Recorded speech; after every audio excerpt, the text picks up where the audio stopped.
So welcome, my name is Elise Gornish. I am the director of the Desert Laboratory at Tumamoc, just a month and a couple of days. And this is a new series that we have started in partnership with UA Press and the Southwest Center. And we're really excited to have a monthly series where we have authors that have just recently-ish published books with UA Press to come and talk to the community about it. So we're thrilled that you're here. So it is my pleasure to introduce David H. DeJong, who holds an MA and PhD degree in American Indian Policy Studies from the University of Arizona. He has published 7 books, as well as dozens of articles about federal Indian policy. DeJong is director of the Pima-Maricopa Irrigation Project, a construction project funded by the U.S. Bureau of Reclamation and designed to deliver water from the Central Arizona Project, the Gila River, and other sources to the Gila River Indian Reservation. He has written 3 books about the Gila River, published by the University of Arizona Press. They are Stealing the Gila, the Pima Agricultural Economy and Water Deprivation, Diverting the Gila, the Pima Indians and the Florence Casa Grande Project, and Damming the Gila River Indian Community and the San Carlos Irrigation Project. So to get things started, I'd like to ask you, David, what first sparked your interest in the story of the Gila River and the San Carlos Irrigation Project? So my interest in this project is not in the San Carlos Irrigation Project per se, but it's in the fact that I grew up as a farm family in Minnesota. I moved to Mesa when I was a very young child, and by the time I was 16 years old, my brothers both lived in Maricopa, where they worked for my brother's father-in-law. And so I would drive across Gila River. If you're familiar with Gila River, the old Maricopa Road, not modern day 347, but the old Maricopa Road used to do this. And if it rained, Maricopa Road was closed, and I'd have to take Casablanca Road, and I'd come through the little village, I-10 to Casablanca Road over to Maricopa Road. And as a 16-year-old, as I drove through the community, I noticed there were thousands of acres of land that I could obviously tell had been farmed at one point, but they were no longer farmed. And it piqued my interest, and I said, I want to know what happened. And not only do I want to know what happened, I want to do something about it. And so I began working for the community in 1992. I joined the Irrigation Project in 2001. I became director in 2006. So I'm now at 18 plus years as director of the project. And the story that is told, actually in all 3 books, but since you asked about damming the Gila, the story that's told here about the San Carlos Irrigation Project is a story that I live every day. How do I live it? The system that was built in the 1920s is the system we are modernizing today. So it was a very natural step for me, and I had always been interested, going all the way back to when I was 16 years old, in wanting to know what happened. So I have literally spent, this is my 41st year of researching and writing on the history of the community, while I have published other books, and actually this is number 10, so we got to update that. Oh, got to update the bio. But 3 with the University of Arizona Press. And these are the 3 that I'm most proud of, because these 3 are telling the history of irrigation and agriculture on the Gila River Indian community, which is a story that needs to be told, because very few people realize that the community has always been an extraordinary agricultural, or home to an extraordinary agricultural economy. It was the theft of their water in the 19th century that literally came on the doorsteps of destroying the agricultural economy of the Gila River Indian community. But by the grace of God, that community would have been destroyed if federal policy had played out in the 1920s as it was intended to. But that's really the story behind this. This is not a sequel, it's a sequel to Diverting the Gila, which is a sequel to Stealing the Gila, but it's a prequel to Fighting for the Gila, which is what I'm working on now. And the last volume is going to be Restoring the Gila, which I will write in 5 years when I retire. Awesome. So you just briefly summarize the story thus far. Damming the Gila shifts focus towards the Coolidge Dam and its failed promise to benefit the Gila River Indian community. Was it politics, lack of foresight, or something else entirely that made this project flop? It really is all of the above. The whole San Carlos irrigation project and Coolidge Dam, and Coolidge Dam is a major part of the San Carlos irrigation project. Number one, it was based on faulty hydrology. We now know Charles Olberg, the designer of Coolidge Dam, did hydrology studies in 1925, and the average flow, I don't have the exact number on the top of my head, but was about 440,000 acre feet that passed where Coolidge Dam is today. That was the average flow from 1924 going back into the 1890s, as old as records allowed. Once San Carlos Dam or San Carlos Reservoir and Coolidge Dam was constructed, the hydrology of the river changed substantially. The average flow after 1928, when the dam was completed, was 215,000 acre feet. Now, I need to tell you why. One, I think there was just a change in hydrology, but the overwhelming reason for the lack of natural flow in the Gila River was continued upstream diversions, meaning up in eastern Arizona and western New Mexico, in the Safford Valley, the Duncan Valley, the Verdon Valley.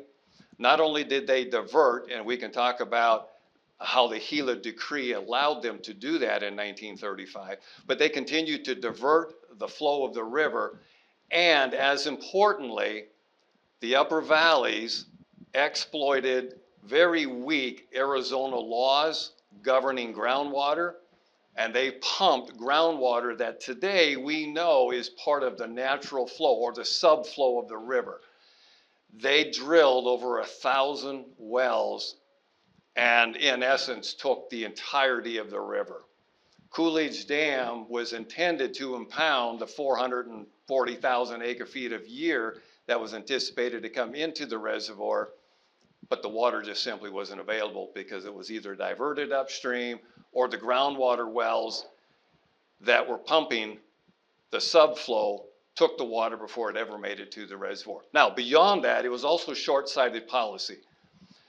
Then Representative Carl Hayden, 1924, Arizona only sole representative in the House of Representatives was Carl Hayden. Carl Hayden was immensely popular.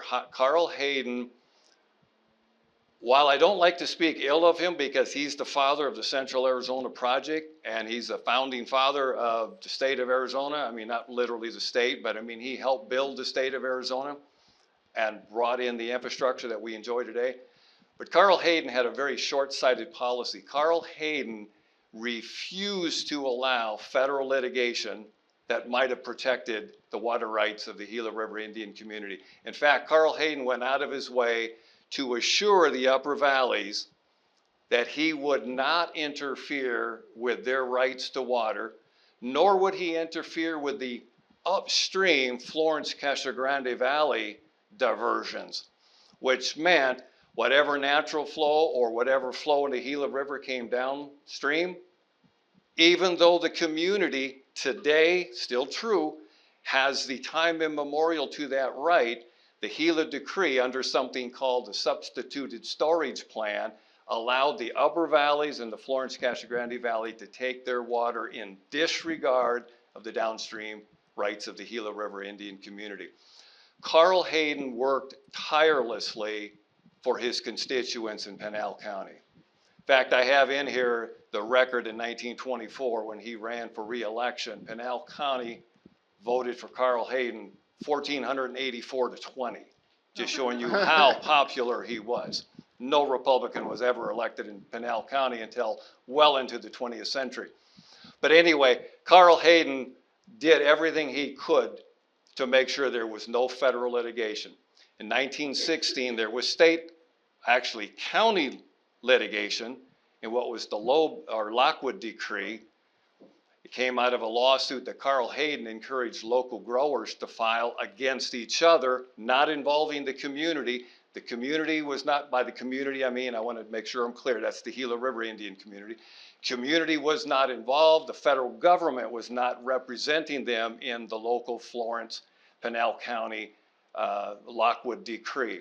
And the Lockwood Decree recognized the rights of Florence-Casa Grande landowners to water, all of which came at the expense of the Gila River Indian community. So really, it's a lack of foresight, it was political expediency, and it was changing hydrology. But there's a whole lot more to the changing hydrology than just the fact that the river changed. It was the upstream groundwater pumping.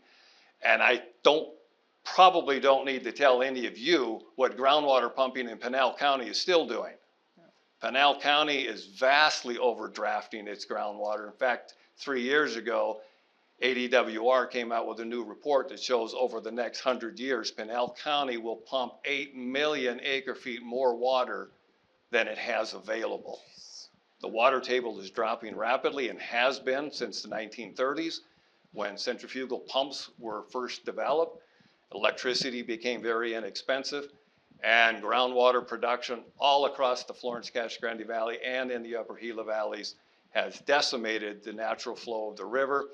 And I stress natural flow. That's not to say there's not other flow in the river. There is. But it's the natural flow to which the Gila River Indian community has the time immemorial right. It can call for that natural flow water before anybody. But it can't because there's no water to be called. The natural flow. As of this morning, for instance, there was 17 acre feet of natural flow in the river. That 17 acre feet would not even make it to Gila River if it were allowed to flow downstream. So it really is a combination of all those factors. It's a complex picture for sure.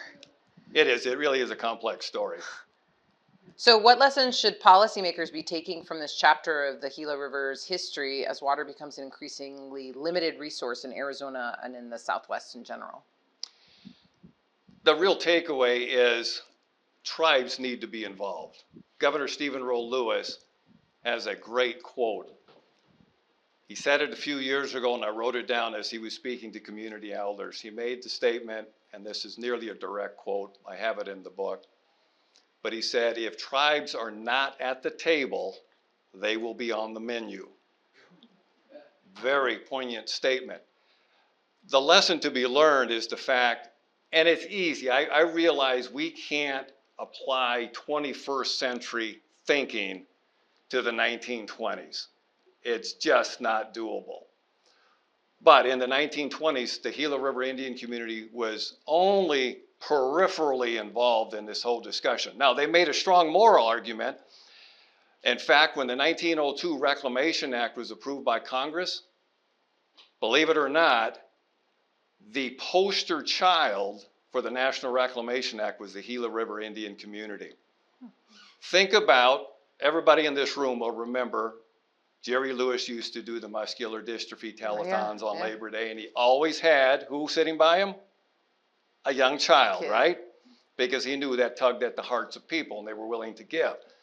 The National Irrigation Association in 1893, when it began to advocate on behalf of a national reclamation policy, identified we need something or someone to be our poster child. What better poster child than the Akimiawatam and the Peeposh, the Pima Maricopa people of the Gila River Indian community. People who were extraordinary agriculturalists. Believe it or not, in 1860, the community was farming 15,000 acres of land, sending their foods as far north as modern-day Prescott, which didn't exist, but there were mining activities, all the way into Sonora, Mexico, all the way down here to Tucson. Back when the Santa Cruz River dried up, the Gila continued to flow. And the Tohono people, right here locally, would come up to Gila River, and the Gila River Indian community, the Akimiawatam in particular, would share their food with them. So this extraordinary agricultural economy was used by the National Irrigation Association, and it became the poster child for the Reclamation Act that was eventually approved in 1902. And in fact, all the way up until the act was approved, the first reclamation project was to be for the benefit of the Gila River Indian community. Little known fact. But no sooner had the bill been approved by Congress in June 1902 than the Salt River Valley Salt River Valley Water Users Association in particular, which opposed the Reclamation Act because the Reclamation Act only applied to publicly owned lands, not privately held lands. All of Maricopa County, modern-day Phoenix metro area, was all privately held lands. So SRP, as we call them today, was opposed to the legislation, but once it became law, Salt River Valley Water Users Association, their irrigation engineer was a man named William Code, who was best friends with then Governor Alexander Brody, who just happened to be good friends with President Theodore Roosevelt, managed to get the law amended in 1903 to allow privately held lands to come under the project. And in late 1903, the Salt River Project, Roosevelt Dam, was selected as the first project in Arizona. The Gila River Indian community would not get a reclamation project until 1924 when the San Carlos Irrigation Project was authorized and authorized the construction of Coolidge Dam. Unfortunately, as I've already indicated, the Gila River, because of upstream diversions and groundwater pumping, very little water ever came into San Carlos Reservoir. In 1928, November 15, 1928, San Carlos Reservoir began to impound water. So we're almost at 100 years now. Oh. 3 times the reservoir has been full. 1941 and then 1978 through about 1984 when we had multiple, some of you will remember the 1983 flood, the 500-year storm event. San Carlos Reservoir was full, and then 1993-94 when we had another 500-year storm event on the Gila River, San Carlos Reservoir was full. Last thing I'll mention, April 7, 2022, just a little over 2 years ago, San Carlos Reservoir was bone dry. 3rd time since 2012 that the reservoir was dry. Reservoir is dry, there's no water in it, no water to be released, which means downstream users, including the community, are at the mercy of groundwater or other water supplies. In 1990, the community, under an early agreement with the Central Arizona Project, began to take CAP water. That water was delivered in the late fall of 1990. That CAP water literally saved the agricultural economy of the community. Without that water, the agricultural economy, including the tribal farm, which is 12,000 acres, likely would have died. Well, I'm glad you brought up reclamation, so we can talk a little about restoration. When you talk about restoring agriculture to the Gila River Indian community, what does that look like in terms of the types of crops and acres of crops? Well, I'm going to answer that several ways. Let me answer the easy part first. The types of crops currently, probably 60% is alfalfa, about 30% is cotton, and about 10% are traditional crops. Ramona Farms, which is a tribal member-owned farm. They farm 4,000 acres. If you Google Ramona Farms, you can buy traditional native crops, all nicely processed and bagged. Not processed, they're all organic. But there's about 5% of cassava beans, pima wheat, club wheat, pima corn, various crops that are traditional crops. What we hope to see is that tribal growers will be more interested in organic crops or in less water-intensive crops. Alfalfa and cotton are the 2 easiest, alfalfa in particular. Alfalfa is the easiest crop to grow, and there are a lot of tribal growers. There are about 65 of them right now. A vast majority of them are probably anywhere from 10 to 200 acres. It's an easy cash crop, but long-term, is it sustainable? Community has a huge water budget, and community members pay 0 for their water. All of it's paid for by the tribe, or if it's Gila River water, that's provided by the United States because the community has the immemorial right to the Gila River. Tribal growers probably are going to be a little resistant to transitioning to some new crops. Some of the crops we've been looking at, we've been in discussion with Bridgestone Tires, growing Waiuli. In fact, 3 years ago, Bridgestone was ready to come to us and say, we'll plant 2,000 acres. Community wasn't quite ready. Last year, the community said, Dave, reach out to Bridgestone because I think we're ready. Now Bridgestone changing priorities, and they said, well, we'll put in 40 acres. I said, well, 40 acres isn't worth our time. But Waiuli could be a crop of the future or other crops that are less water intensive. Go back to the question because I didn't answer part of it, and We were talking about the types of crops and acres of crops. Oh, acres, yes. Yeah. So in the 1980s, just to give you perspective, there was, before the 83 flood, there was a moratorium on agriculture on the community because there was no way to get water. So the community, other than the 12,000 acre tribal farm, there were probably about 18,000 acres in production. That slowly increased as the CAP water began to arrive, starting really in 1991. It was a more reliable source of water. But once the Pima Maricopa Irrigation Project was established in 1995, we started construction in 1998. We're modernizing the irrigation system, meaning we're putting it all in concrete lined canals or in pipeline. It's fully automated, meaning it can be remotely operated. We've seen a steady uptick in the number of acres. As one example, 2010, 2011, we rehabbed a canal known as Canal 13, and on that canal, 70% of the water was lost in the canal before it ever got to the first turnout. We lined, and the growers on that canal, when they called for water, it took 36 hours for the water to get to the first turnout. We're only talking 2.5 miles. Yeah. And it took anywhere from 36 to 48 hours for the water to go across the field. We rehabbed that canal, meaning we lined it with concrete, turned the water on. Water is to the first turnout within about 3 hours. Those farmers now are irrigating their lands in less than 8 hours. Most of them are in the 6-hour range because we can get a good head of water to their turnout. And water is not unlike a water cooler. You have a water bottle that's full of water, you have a lot of pressure pushing down on that water. Water is going to come out quickly. But when that water bottle there is down to maybe a couple of inches, water comes out a little bit more slowly because you've lost the head, as it's called. Well, we've increased that head. So we've enabled farmers on Canal 13 to become much more efficient. But not just on Canal 13. We have rehabbed to date 250 miles. Anywhere from 34-foot bottom to a 2-foot bottom. To date, we have expended staggering $900 million on this irrigation system. We have 64 miles under construction right now. We saw an uptick, slow uptick of acres. In 2016, we hit 36,000 acres. That's the most land that had ever been in production on the reservation since the 1940s. Since 2016, and for those of you that are following water politics, you will be familiar, 2016-17 is when we had the first drought contingency plan.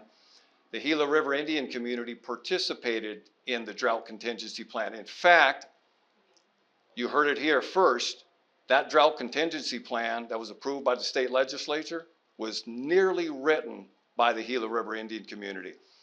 Community was the first to leave water in Lake Mead. The community has a water budget of 311,800 acre feet of CAP water, Colorado River water. Community has left over 800,000 acre feet of water in Lake Mead since 2017. What has that done to the agricultural economy? It went down. We dropped all the way to 29,000 acres 3 years ago. We are starting to see an uptick. Gila River Farms, the tribal farm, 12,000 acres. Last year, they farmed 7,500 acres because whenever the community left water in Lake Mead, they took it from Gila River Farms because it's a tribal farm. Every time we improve a new canal, within 2 to 5 years, we see new growers come out of the woodwork.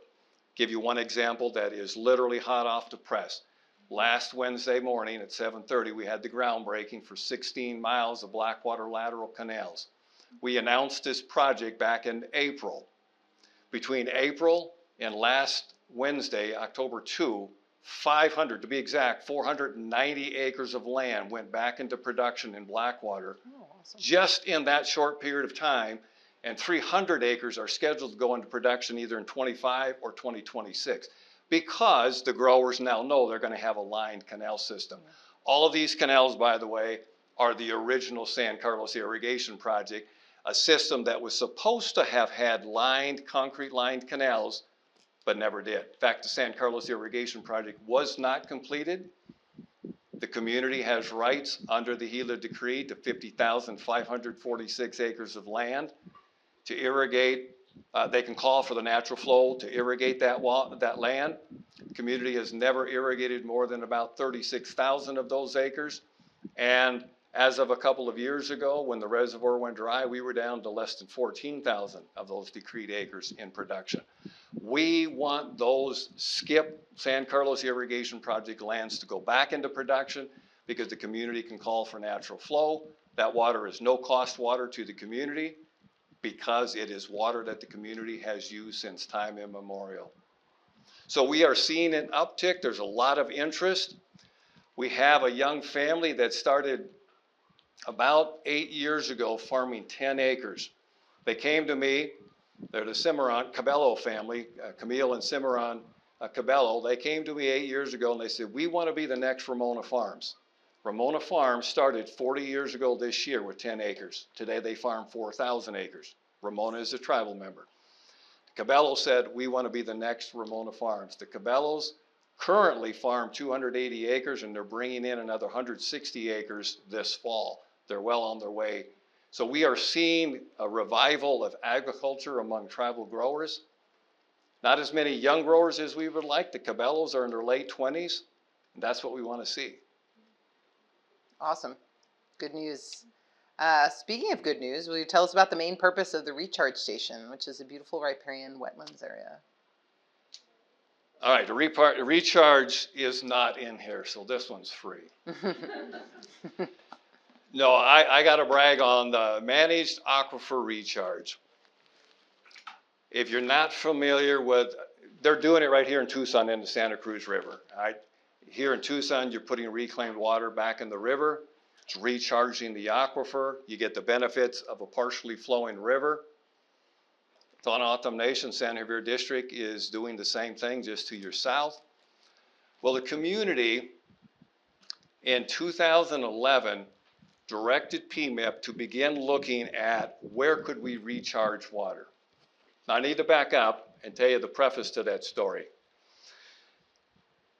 The Pima Maricopa Irrigation Project, we are funded under a long-term master repayment contract. We should finish the project in 2030. So when the water settlement occurred, the Water Settlement Act of 2004 occurred, and when the master repayment contract was executed in 1998, the assumption was every year PMIP would complete another canal, another couple of canals, and maybe 500 acres, maybe 800 acres comes online. Next year, another 500. But that it would be not until after 2030 that the community would use all of its CAP water. Now, I can tell you in 2011, we were using about 60,000 acre-feet of CAP water, but the community has an entitlement of 800,000 acres. The water that the community couldn't use stayed in the CAP system as excess CAP water. Community got no benefit. It couldn't use it. Everybody in the state assumed the community would not use it until sometime after 2030. So in 2011, the community came to PMIP and said, we want you to identify where could we recharge water on reservation. In the meantime, the community reached out, Central Arizona Irrigation and Drainage District, Hohokam Irrigation and Drainage District, Maricopa Stanfield Irrigation and Drainage District, New Magma Irrigation and Drainage District, all in Pinal County, and said, how about if we send our CAP water to you, and you, irrigation districts, leave the groundwater in the ground. For every acre foot of CAP water the community sent to those districts, the community got a water credit for groundwater that was left there. It was an in lieu recharge. I will tell you, the community generated 2 million acre feet of water. That is 2 million. 2 million acre feet would easily provide for about 7 million people. So we're talking a lot of water, if that was recurring, that is. However, the community said, we're going to recharge temporarily off reservation until we can find out where we can recharge on reservation. So we spent about 18 months looking on the entirety of the Gila River. Where were there natural connections from the irrigation system down to the river where we could easily discharge water into the river to recharge the aquifer? And we identified MAR site 1, 2, 3, 4, all the way through 14. The first MAR site we developed is commonly called MAR 5. Its technical term is the Oldberg Dam Underground Storage Facility, but everybody calls it the Gila River Interpretive Trail because we put in an interpretive trail there. So what are we doing there? Well, we started in 2015. We constructed, there was an old lined earthen San Carlos Irrigation Project canal. We lined it all the way to the river, and we took 3,750 acre feet of CAP water, and we literally just dumped it in the river and said, now, not quite that simple. We worked with a hydrogeologist who had some inkling of where there were good spots to recharge water. This one we thought was a good site. Turned out to be a fantastic site. 3,750 acre feet, we dumped it in the river. We wanted to just see where the water would go, knowing water's going to find its own way. Water immediately went to the left, to the west, kind of what we had expected. We were hoping it would go north into multiple braids of the Gila River, and maybe some would go to the east. None of it did. So in 2016, 2017, we constructed a large flow control structure with 3 gates that we could send water west, north, or east. But we still couldn't get water to go east very far because there was a high point. So in 2019, Governor Lewis called me into his office. And today, my father, Rod Lewis, by the way, was the first Native American attorney to pass the bar in the state of Arizona, first Native American ever to argue and win before the U.S. Supreme Court, represented the community in all of its litigation for over 40 years until the water settlement was approved in 2004, then he retired. But Rod Lewis had a vision of restoring the river. After the water settlement in 2004, a young elementary aged child came to Rod and said, Mr. Lewis, with the water settlement, we thought the river was going to flow. The river's not flowing. And it struck him to the core. And so Rod Lewis had this vision. How could we recreate a portion of the river? That gave birth to the MAR sites. If you're unfamiliar with managed aquifer recharge, think about it this way. It's nothing more than a bank account. If you're working, you put some of your money in the bank for a future day. The community is putting water, not just the community, but Tucson and Phoenix and CAP and a whole variety of valley cities up in the Phoenix area are all doing this. In fact, it's happening all over the West. Putting some water in the ground to recover at a future date. Well, in 2019, the governor called me in his office and said, we want something that's going to just reach people and tell them the story of the community. So we put together a team of community elders. We had about 15 Akimiatam and a couple of Peeposh elders that joined our team, and we said, you tell us what you want. We designed a 38-acre park. It won 4 awards in 2020, I think it was, including the prestigious Arizona Forward Award, the President's Award. We won the Crescordia Award. We won the Arizona Parks and Recreation Park of the Year. And we won, I know I'm in U of A country and I'm a Wildcat to heart, but we won the ASU Métis Award. All 4 within a matter of about 4 months. But this recharge site, we're putting water in the river, and we are recreating a portion of the river. Like I said, the park is 38 acres in size. We put in about 0.8 of a mile of trail. We planted 3,000 native plants, every one of them native, not just to the reservation, but to that specific location. Cool. We planted willow trees, we planted cottonwood trees. We planted them as pole cuttings, not more than 4 feet tall. If you go out there today, that we had the dedication in March of 2020, I think it was. Those trees today are anywhere from 25 to 40 feet tall. Just extraordinary what has happened. The willow trees have propagated. We now have a nice wall of willow.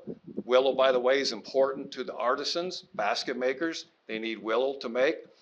Prior to the MAR 5 coming online, basket makers had to leave the community to find willow. They had to leave the community to find cat claw or devil's claw for their baskets. All of that's now grown in the MAR site.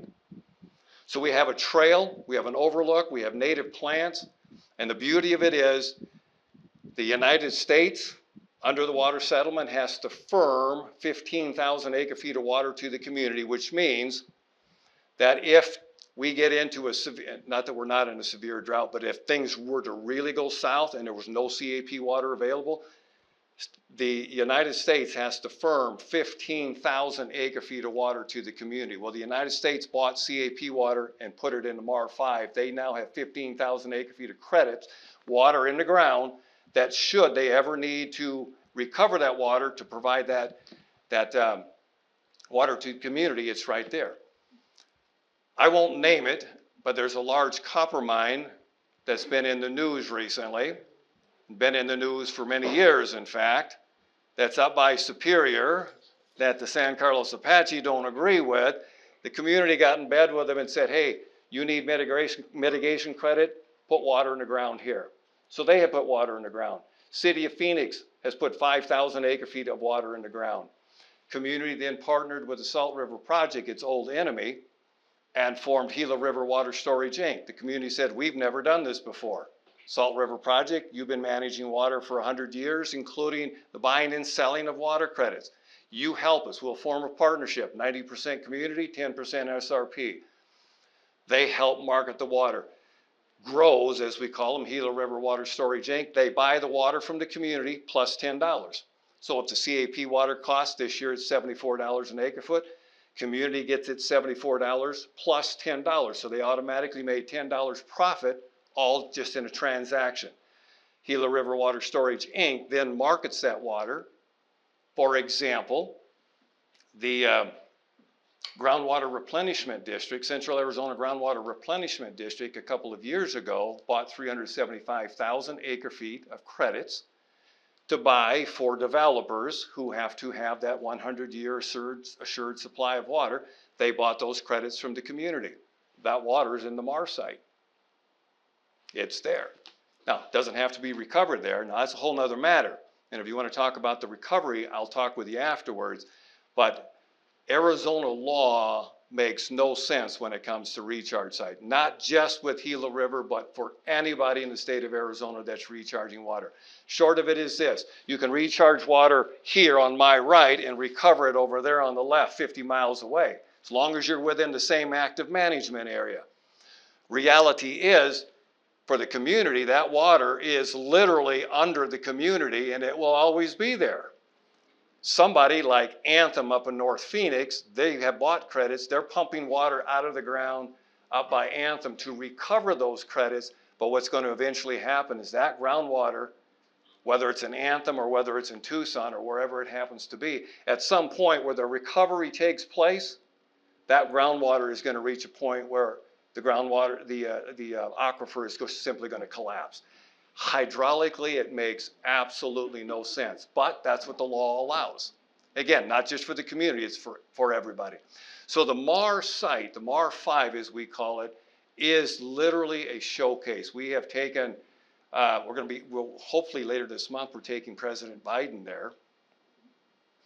We've taken Vice President Kamala Harris there. We've taken Susan Rice, President Biden's senior policy advisor, who's no longer in the Biden administration. We've taken probably a dozen congressmen. We've taken reclamation commissioners. We've taken state representatives. We had Governor Ducey out there. We had Secretary Deb Haaland out there 3 years ago. It's a site. If you want to see the community and what it's doing in terms of water management, we take people to MAR 5. In fact, early November, looks like November 5, I'm going to be taking ASU's Center for Water Policy out to the MAR site, because it really is an extraordinary facility. It is an oasis in the desert. And the beauty of it is, when we take people there, especially children from the local schools, we tell them, this is what the river once looked like. We know that because in the journals of the California 49ers, and this story is told in Stealing the Gila, when they left Tucson, many of them left with insufficient water for that 90-mile ride up to the Gila, and some of them didn't make it, some of them did. But when they got to the Sacaton Mountains and you came to Crest, where Interstate 10 is today, or if you're familiar with Central Arizona College, that was the main trail. As they came up over the mountain, they knew exactly where the river was, because you could see this big green belt of cottonwood and willow with mesquite on the upper benches and then agricultural lands further out. All of that is gone. If you drive Gila River today out in Blackwater, or take Interstate 10 north of the Gila River, when you get about a mile or two north of the Gila River, next time you go up to Phoenix, look to the west. You will see thousands, tens of thousands of stumps. That's all that remains from the once large mesquite forest or bosque that once existed. When the river went dry, groundwater pumping, the water table dropped, the mesquite died. And there is just a remnant of the mesquite forest that exists on the far west end of the community, but we're trying to restore portions. Now that's MAR 5. Subsequently, we opened MAR 1B on the very east end of the community, where we're putting 10,000, MAR 5, by the way, we're putting 20,000 acre-feet of water a year back in the river. It flows for about a mile and a half, and then it all just sinks in the ground. About 3 or 4 years ago, we opened MAR 1B, 10,000 acre-feet. That actually flows for about 2.5 miles. It's a very narrow flow at the end, but we didn't do anything. A lot of vegetation is coming back on its own. Then we opened up MAR 6B on the north side of the river in the Santan area, 10,000 acre-feet. And our latest MAR site, we're waiting for the permit. Again, next time you cross over the Gila River Bridge, which is under construction, if you're heading towards, well, actually it'd be better if you're coming back heading towards Tucson. Look to the west. You're going to see what it looks like a concrete canal going out to the river. Everybody says, Dave, you must have been drunk when you designed that one because it goes nowhere. That's a recharge site. We're just waiting for the permit. We'll put 10,000 acre-feet of water in the ground. And I'll leave it there because there's a whole lot more that could be said. Awesome. So let's step away from the Gila River for a moment. How did the Gila River Indian community become Arizona's largest single entitlement holder on the Colorado River? You got to read Damming the Gila. Well, I'm not exaggerating when I say if you really want to understand the story, you have to read Stealing the Gila. You need to understand that the community was a community of extraordinary agriculturalists. I mentioned earlier, 15,000 acres in 1860. By 1900, the community was farming 3,600 acres. Mass starvation. Mass starvation. The community always fought. In 1886, the Florence Canal Company was chartered and began construction of the Florence Canal. That's out by modern-day Florence, and delivered water all the way into what is today Casa Grande, 50-mile-long canal.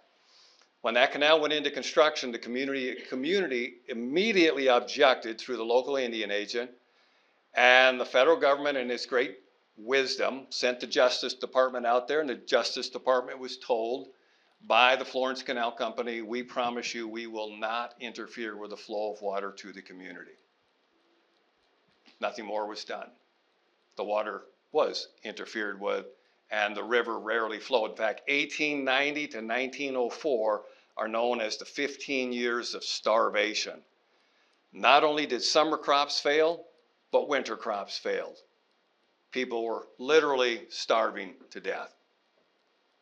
In 1914, the community continued to advocate, and in 1914, the U.S. Indian Service sent out an engineer named Charles Southworth, and Charles Southworth interviewed 34 Pima elders, Akamayatam elders, and he wanted to understand what was the breadth of agriculture at its heyday. Well, he got a good picture. In fact, there were probably close to 75,000 acres that had been farmed at one time or another, not all at the same time.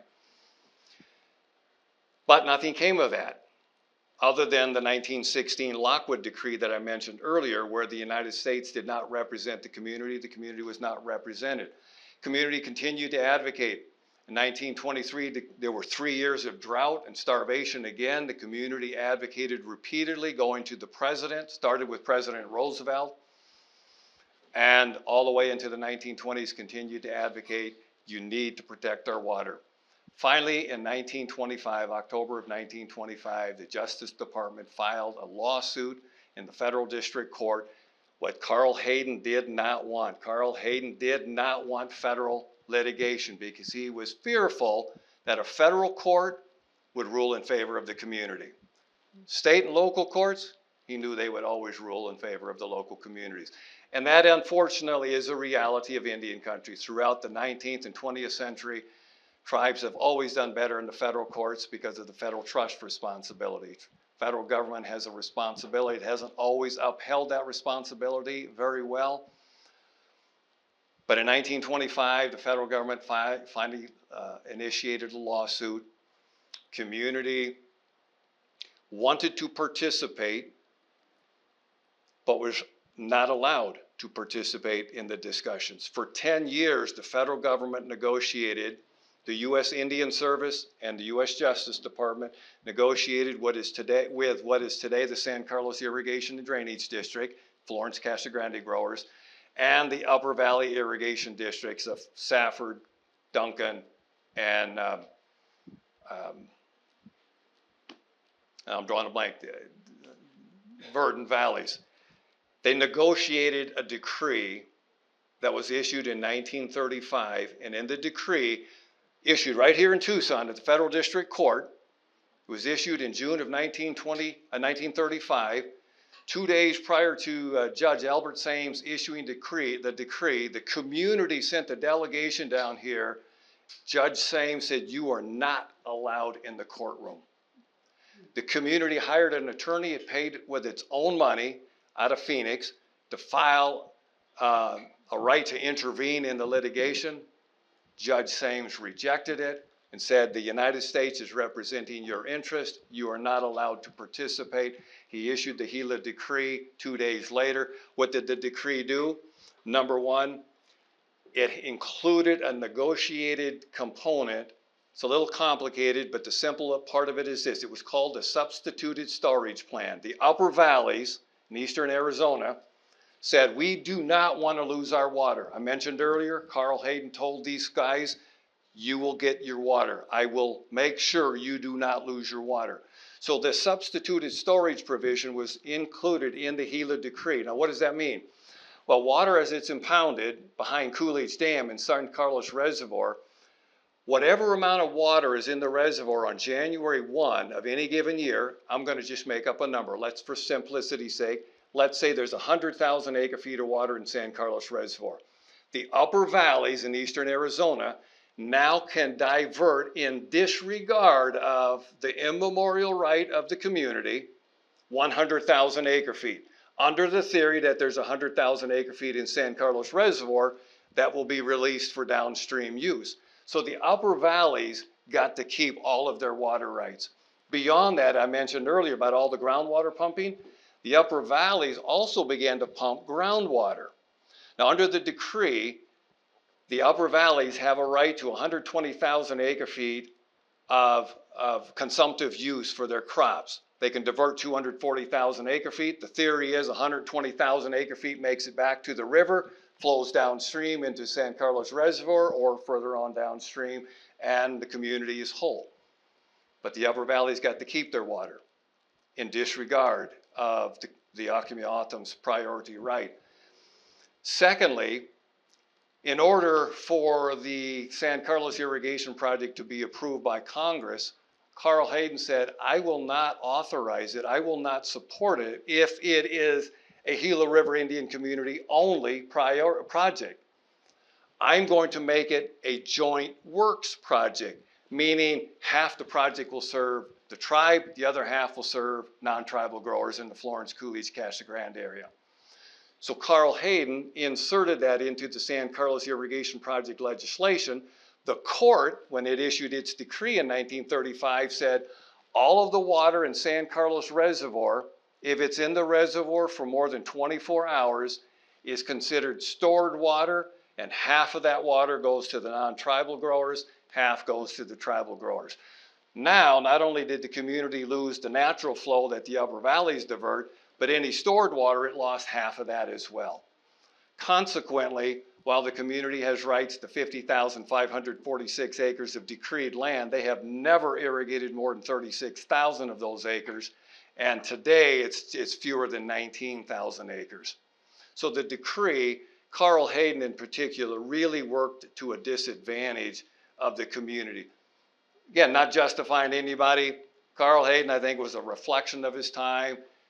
Everybody assumed back in the 1920s Indian reservations weren't going to be around much longer. It was official federal policy that tribes would be allotted, meaning the lands would be broken up and assigned to individual tribal members. Those tribal members would get a right to the water, and then the reservation would be abolished. There would be no more Gila River Indian Reservation. There would just be individual tribal members living on their lands. All of the rest of the land, which by the way would have been about 3/4 of the reservation, would have been opened up to settlement. Not that there weren't attempts to do it. Stealing the Gila addresses it, diverting the Gila addresses it, and damming the Gila. There are sections in all three books where Carl Hayden tried to open the reservation with projects that were borderline legal. Thankfully, they never happened. Long answer to your question. We like long answers here. So before we open it up to questions from the audience, you touched on this briefly in the beginning, but can you tell us a little more about what you're working on now? Well, the Gila River series is never intended to be a one and done. I always anticipated it would be two. Stealing the Gila and then subsequent to stealing the Gila. And what came out of it next in 2021, also by the U of A Press, was diverting the Gila, which has been mentioned was the story of the Florence Casa Grande project. I didn't intend to write that book. All I wanted to do was write a journal article about Ashurst Hayden Diversion Dam. That's the dam that takes water off the Gila River east of Florence, still in operation today, very poor condition, but nonetheless. But I realized as I began to research that story that there was a much bigger story behind it. I knew there was a connection to the community because the Florence Casa Grande project that authorized the Ashurst Hayden Diversion Dam and Sakatone Diversion Dam on reservation, I knew that legislation specifically says these projects are for first and foremost the benefit of the Pima Indians on the Gila River Indian Reservation. Direct quote. So I knew there was a connection. What I didn't realize is the animosity between Florence and Casa Grande. Florence was a town controlled by speculators, a big speculator out of Michigan, a wealthy man. Dr. Alexander John Chandler, for whom the city of Chandler is named, no friend of the community. He tried to steal 180,000 acres of land from the community. But he was, the speculators were trying to manipulate the law.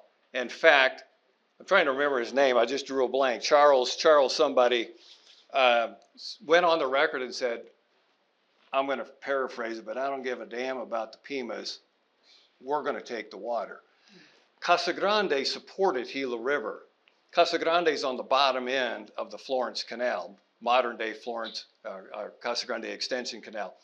They're on the bottom end, and they realized the only way they were getting water is if the Gila River Indian community could be part of it. So there was this tremendous tension on the verge of civil disobedience in Pinal County in the 19-teens that ultimately led to the Florence Casa Grande project and then the construction of that project, but was what was intended to restore water to the community. It did not. In fact, the community had rights to 35,000 acres under that decree. They didn't farm more than 9,000 acres because there wasn't water for it, because it was being diverted in upper valleys and in the Florence Casa Grande area. Then I went to damming the Gila. I had to look at San Carlos Irrigation Project and the Gila Decree.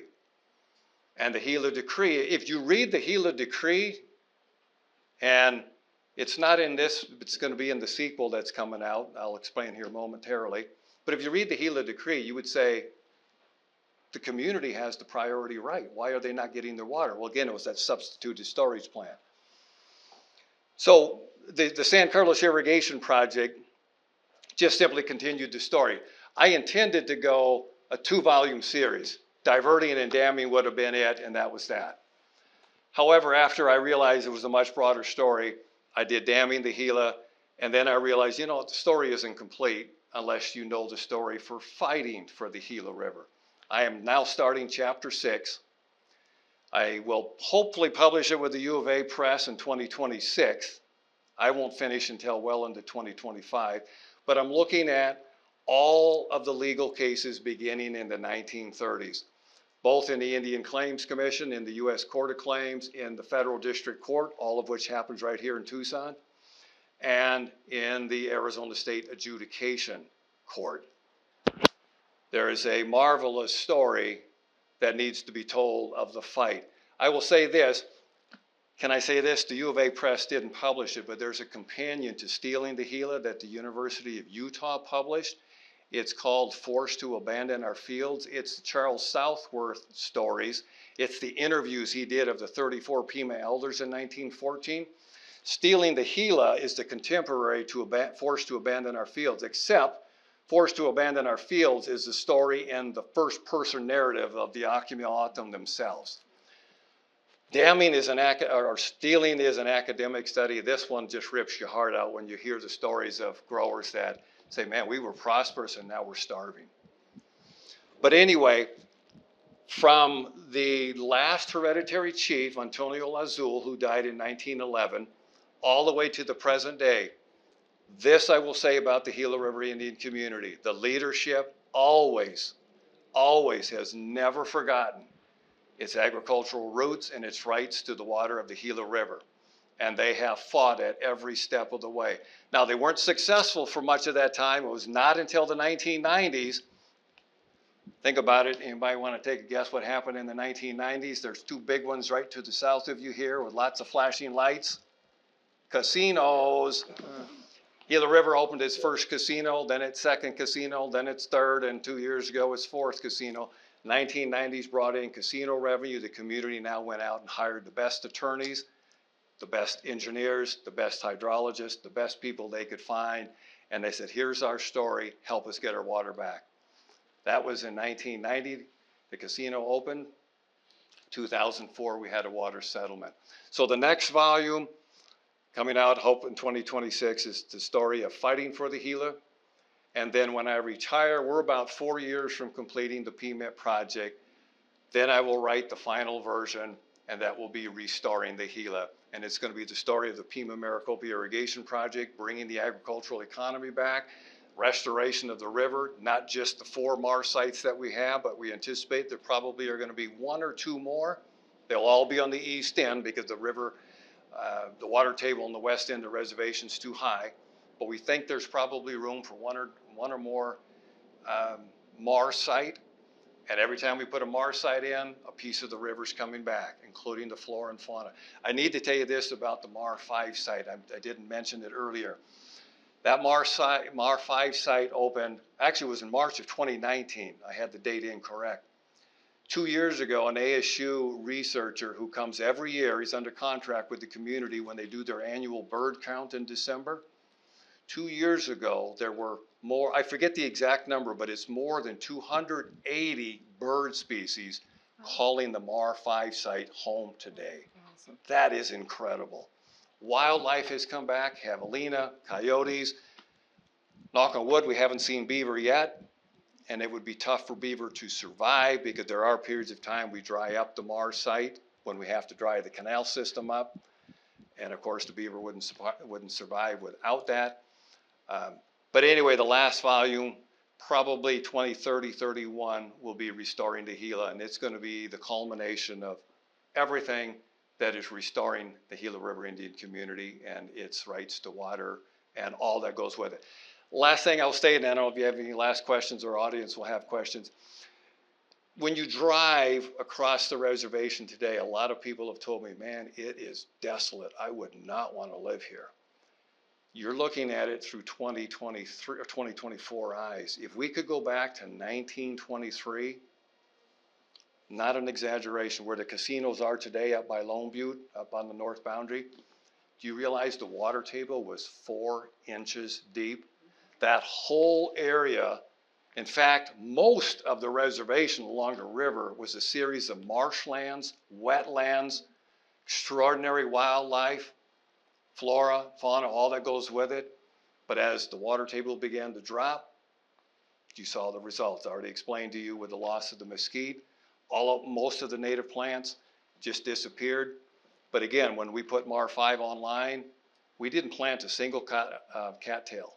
You go there today, it is overrun. Native plants came back. The seeds were just latently waiting in the riverbed, waiting for water, and it has come back. And we're seeing the same thing at the MAR 1B site. Awesome. Do we have any questions from the audience for David? I would like to know how this, when you put in new channels in places where they weren't recently and things of that sort, in finding the best way to get the water out, how do you deal with the allotted land? It's a great question. Can you repeat the question? We can't hear. So the question was, as we build the modern irrigation system and canals, how do we deal with allotted lands? Again, allottees, they're landowners. These are tribal landowners, which, by the way, was a curse. The Allotment Act was a curse. Just as an aside, before I answer your question, I need to tell you, a few years ago, we purchased some right-of-way. We had multiple checks that went out for 1 penny because the allotments are so fractionated that their interest was 1 penny. But anyway, how we address that, very simple. On most of the system, the canals already existed prior to allotment. So we are working, in fact, it's interesting you would ask this because I just had a discussion with the Bureau of Indian Affairs today. The community a few years ago, 2017, filed lawsuit against the United States for all these canal, road, and electric line rights-of-way and said, you never paid compensation. Now, some of the canals existed prior to allotment, some of them didn't. So the United States and the community negotiated a settlement under which the United States said the United States will pay to delineate and record all of these canal, road, and electrical line rights-of-way, even if they cross allotted lands. Again, some of these canals have been there for hundreds of years. Some of our canals, we follow canals that have been probably for 500 years or more. Most of the canals follow existing alignments. Now, the canal I just mentioned where we had the 1 cent payment, that was the Casablanca Canal. We had to acquire a little bit more right-of-way. So we have to go out and we have to get consents from the landowner and we have to pay them. We have a portion of the system, probably 50 or more miles, that's brand new. We had to acquire that right-of-way. We spent $10 million purchasing that right-of-way. That's a lengthy process.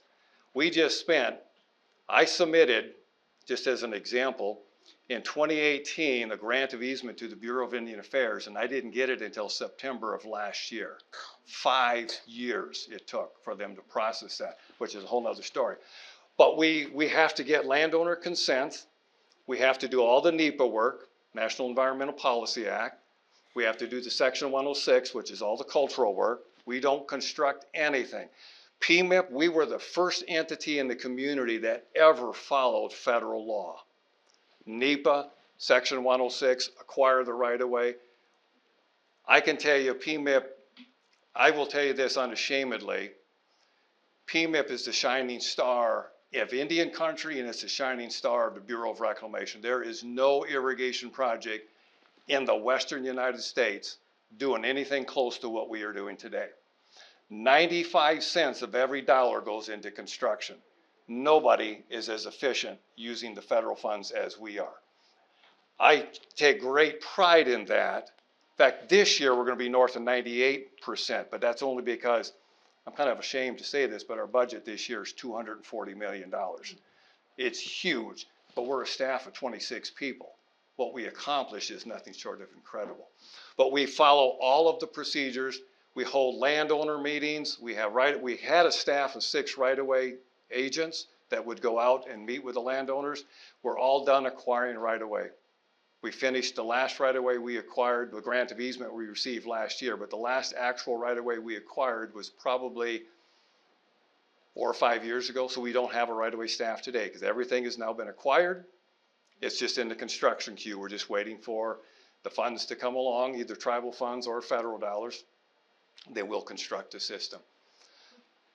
This wasn't your question, but I'm going to address it anyway, and I mentioned it already that the Allotment Act was nothing more than a disservice to Indian country. Again, the intent was to abolish Indian reservations, allot land to tribal members, and then they make their way as just an average Joe citizen in this country. But what it did, Gila River was allotted in 10-acre parcels. Most reservations, when they were allotted, like in Oklahoma and all of the plains going up into the Dakotas, Oklahoma, like the Cherokee, the 5 tribes, Cherokee, Choctaw, Chickasaw, Creek, and Seminole, most of them were allotted 1,280 acres, 2 sections. Most other tribes were anywhere from 160 to 640. Some tribes in Arizona ended up with 80. Gila River got 10. And the reason they got 10-acre allotments is because the United States said, we are not going to provide water. If they allotted 5,000 allottees back in 1916 to 1921 when the allotment occurred on Gila River, if all 5,000 tribal members had 160 acres, think of the amount of water the United States. Now, when I say the United States said, it's not like somebody say, hey, we're not going to do that, but you read between the lines. No way we're going to have. So we're going to allot Gila River in 10 acres. And then to do a further disservice, everybody was allotted 2 10-acre parcels. Parcel A, irrigable allotment, had a water right. Parcel B was a non-irrigable grazing allotment. They might be 8 miles apart. Now, is this your husband? Significant other, whatever. Let's say you two were allotted in 1921. Your allotment might be over here. Your allotment might be 3 miles away over there. Your kids' allotment might be scattered anywhere. You might be fortunate in that 30 or 40 acres happen to all be in one area. But in most instances, the allotments were scattered all over, which means if you were a tribal farmer, all you had was 10 acres, unless you could convince your neighbor to lease the land to you, which oftentimes was done. But the curse of allotment is this. By the time allotment, by 1925, 25% of the allottees had died, original allottees. By 1930, it was 41%. Today, there are allotments that are owned by more than 300 people. Now, even if they owned, if you cut that 10 acres into 300 little pieces, you know, you could at least say, well, here, where my shoe is, that's my land. But in most instances, if the allottee dies or whoever inherits the land dies without a will, then the land is what's called an undivided interest. So now 300 people own 10 acres, but they don't own any part of that 10 acres. Now, you try to get 300 people to agree to anything. Think about your own families. I'm trying to get all my kids together for Christmas and we're all over the board. It's going to happen over New Year's, but nonetheless, trying to find a date is hard, and that's only 5. You get 300 people, it's really hard. What is the result? You have thousands of acres of land on Gila River lying fallow because you can't get the allottees. Some cases, we crossed an allotment up by right south of Sun Lakes back in 2003. There was a 10-acre allotment. We could not find the landowner. We actually got a grant. We kept that 10-acre allotment out. We started construction. We turned it over to the law office and said, we have no idea. We worked with the BIA. We went to the Western Regional Office. We went to land titles. Nobody could find it. I, to this day, still don't know how, but the law office found the heir of that allotment. It was a tribal member who married a Mexican national, moved to Los Angeles. She died in 1968. Her kids grew up in Los Angeles, hadn't a clue they owned not only 10 acres, but 2 10-acre parcels, an A and a B. And the community, once they located them, said, we'd like to buy you out. They bought them out for $300,000. Now, wouldn't that be a nice windfall? Yeah. You don't even know your own land. But my point is, I'm sorry, go ahead. I talked to somebody at Salt River, and all they wanted to do was put their trailer out on the allotted land. Well, you know, he had to find a right-of-way to get his trailer out where he wanted to put it, and he had to find 200 of his relatives and get them all to say that was okay. Yeah. And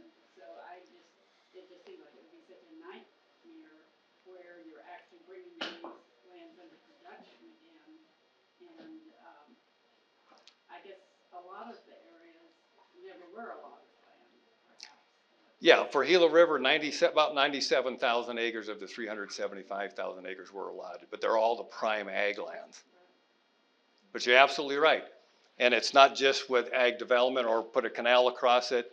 Now, what we can do for our right-of-way purposes, and I will tell you we have employed this, if we can't get a majority, the superintendent of the PEMA agency has the authority as long as we demonstrate due diligence. That means we have to show her copies of all the letters we sent, landowner meetings, et cetera, et cetera. And we did that a few years ago, and I had a packet that big showing this is our due diligence. And we had three allotments. I don't remember how many landowners went, but we could not get a majority, and she signed off on it. Now, that's good for us. That's bad if you're a landowner, because the Bureau of Indian Affairs has enormous authority over allotted land. Tribal land, whole different matter. The tribe controls. So when if we can, we try to develop on tribal lands, because just a simple matter, get a resolution from the tribe, and we go to construction, or if it's a farm, we put it into production. But allotted lands, they are a real nightmare. Now, in 2001, 2, somewhere around there was the Indian Land Consolidation Act. Congress appropriated money for the United States to buy out all landowner interests less than 2%. But not all landowners sold. My niece is married to a tribal member. Her mother-in-law came to my house about 15 years ago, had all her landowner interests. She had 2 parcels where she owned 1 acre, and there were probably 20 that they were just various sizes, 2 of which were 70 square feet. I said, I would recommend you sell those parcels, because what are you going to do with 70? You can't even park a car on it. Well, she elected to keep them all, and a lot of people did, but a lot of people did sell. But it was 2% or less, so if you owned 3%, you weren't eligible. But the community is buying slowly. Any willing landowner that wants to sell, the community will buy them out. But it's going to take decades to rectify that problem that was created by allotment. Now, there are some people who like it, because there are some people who have, for instance, right on Riggs Road, there's a gentleman I know who owns on the west side of Riggs Road and I-10. He owns 2 allotments, sole owner. He wants to put a truck stop in. We wanted to cross it with a canal right away. No way. In fact, we did have one landowner just west of the casino, Wild Horse Pass, who refused. So if you look at our pipeline today, it should have gone like this. We went, they said, we'll sell for $1 million. I said, thank you, have a nice day. And so we literally went around it. Now, some people like it because allotments have been monetized, just like water is monetized today. And some people say, hey, I can make a lot of money. But a lot of people, when they die, they leave it in. If they have a will, they'll bequeath it to the community, or at least their interest.